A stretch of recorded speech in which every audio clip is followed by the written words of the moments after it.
A particular focus of this channel is the urban structure of the magnificent cities of antiquity and especially of Rome. We have already analyzed how Rome must have appeared after the sackings of the 5th century and found that the urban structure was surprisingly well intact. Then we have looked at how Rome would have appeared to a traveler in the early 6th century, up to 536 AD when the Gothic Wars started, and found that even then the urban structure was surprisingly well preserved, with many buildings having been repaired during the reign of Theodoric. In future videos, we shall then look at the era when the decay of Rome would really start accelerating, namely after the Gothic Wars. We will then analyze how Rome went from this, to this, to this, to this, and lastly to this. But before we do that, what about the peak of Rome? When would we have witnessed Rome at its utmost splendor? When would have the city been the most impressive? If you would ask someone when he or she thinks that the peak of Rome was, that person would most likely answer you during the time of Augustus. The reign of Octavian Augustus is often considered to be the peak of Rome in different ways, but especially regarding the building activity. He supposedly said on his deathbed, "I found a Rome of bricks, I leave you to one of marble," meaning that before his reign, Rome was built mostly of wood and bricks, and after his immense building activity, Rome was transformed and shone with magnificent temples, theaters, and forums of marble with a never-before-seen splendor. This was surely an exaggerated statement, but we can imagine what kind of transformation the city of Rome underwent during the 41-year reign of the first emperor. But what if I told you that if you would have a time machine and you could visit Rome in the past, you would be quite amazed to find that the zenith of Rome, where Rome was at its most splendorous, where the city boasted the grandest, most impressive buildings, where the building activity had reached its peak, was very late in the history of the Roman Empire. In fact, so late that many wrongly think that by then the era of decay had already started, which is actually not true. To understand when this was or why this was, we must occupy ourselves with the Emperor Maxentius, an emperor that has until not long ago been painted in a very negative light.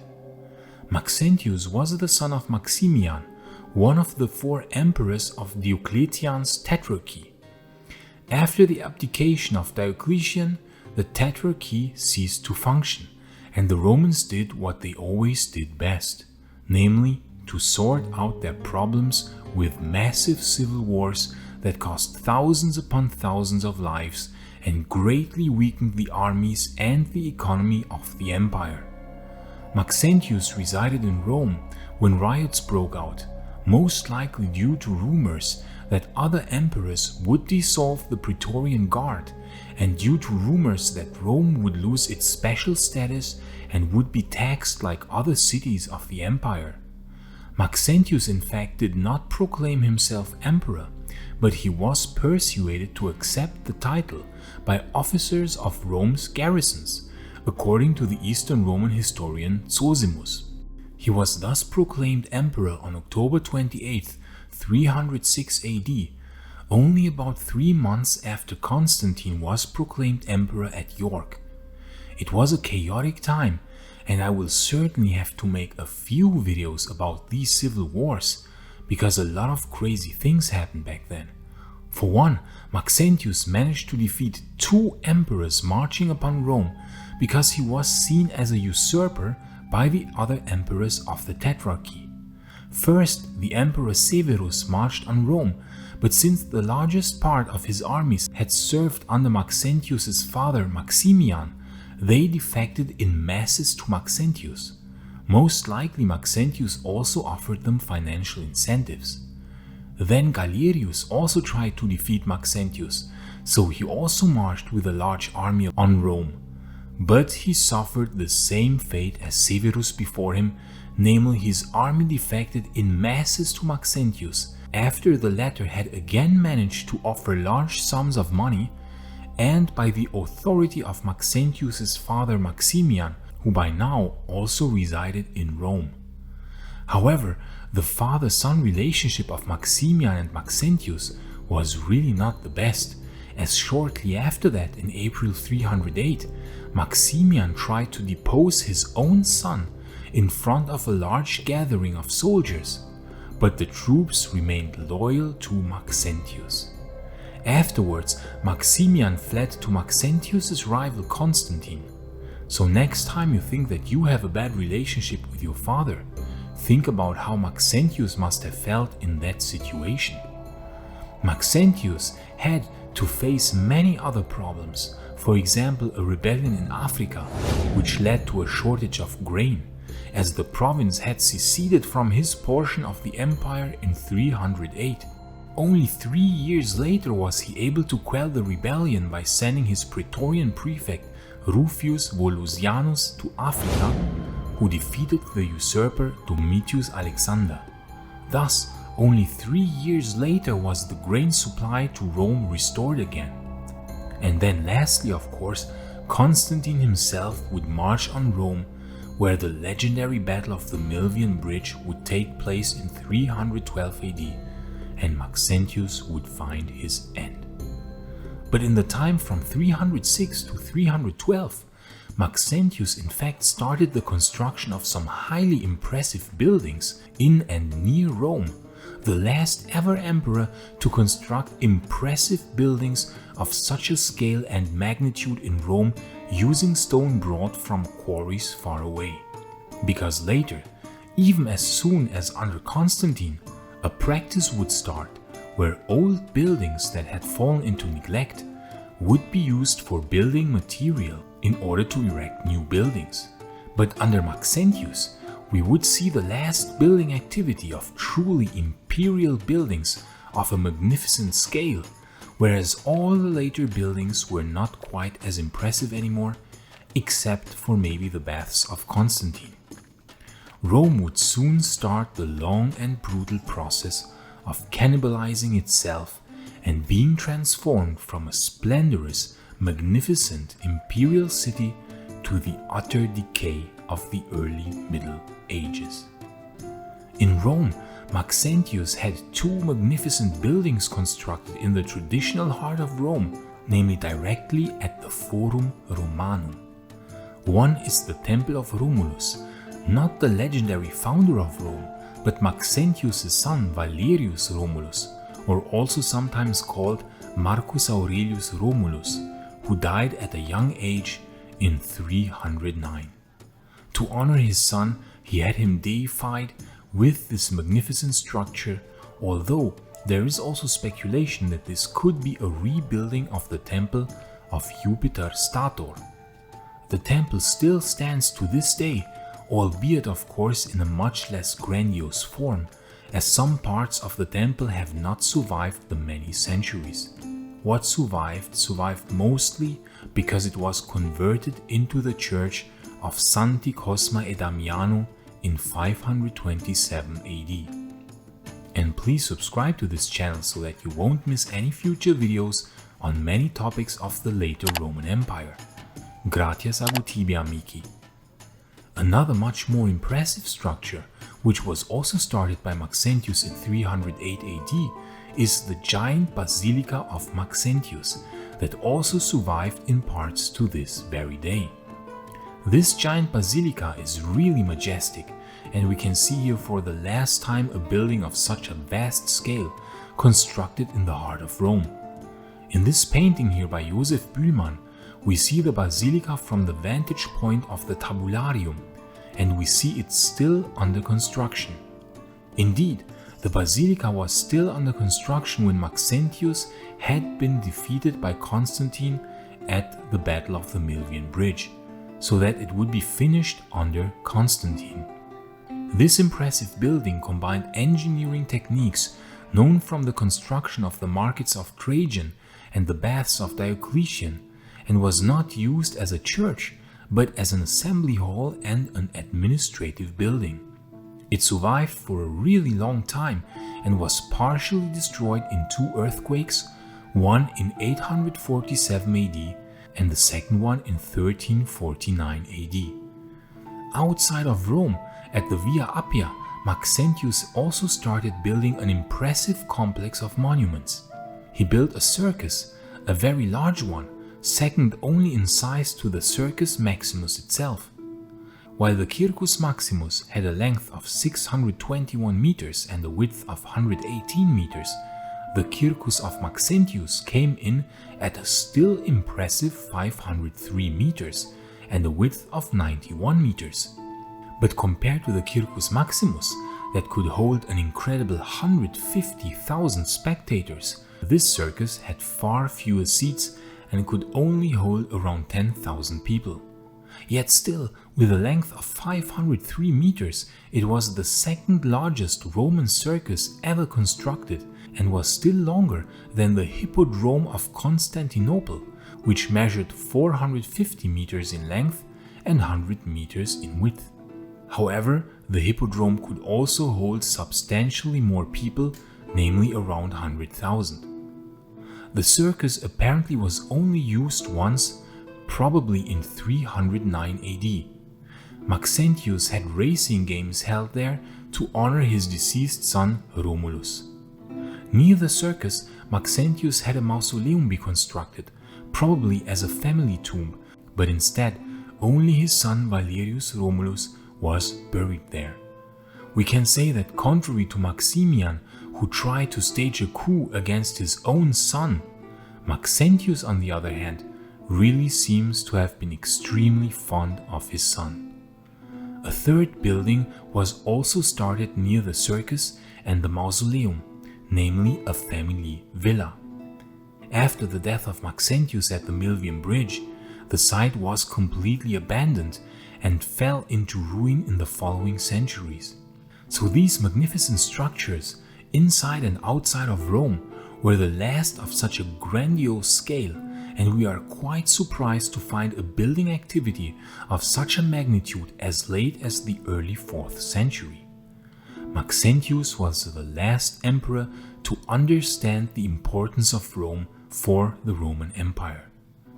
Well, this is actually not entirely true, since Procopius Anthemius, whom I consider the last good emperor of the Western Roman Empire, also resided permanently in Rome in the palace of the Caesars on the Palatine Hill, and Rome was for the last time the capital of the empire during his reign from 467 to 472 AD.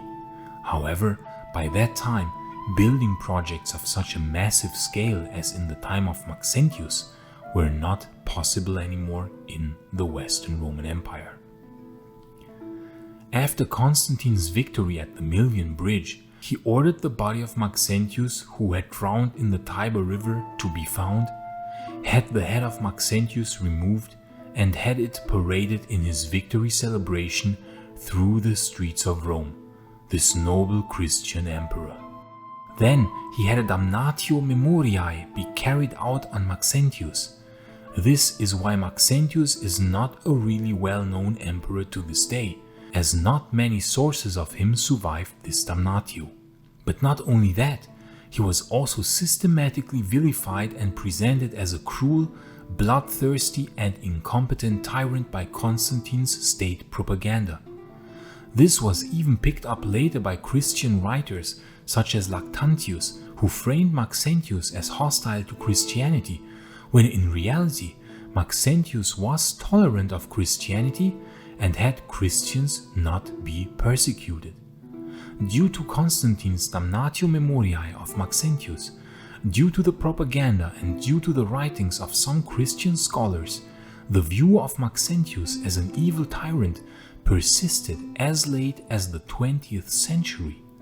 Only recently did scholars change that view, and Maxentius has slowly started to emerge as an emperor that was maybe unjustly viewed in such a negative light.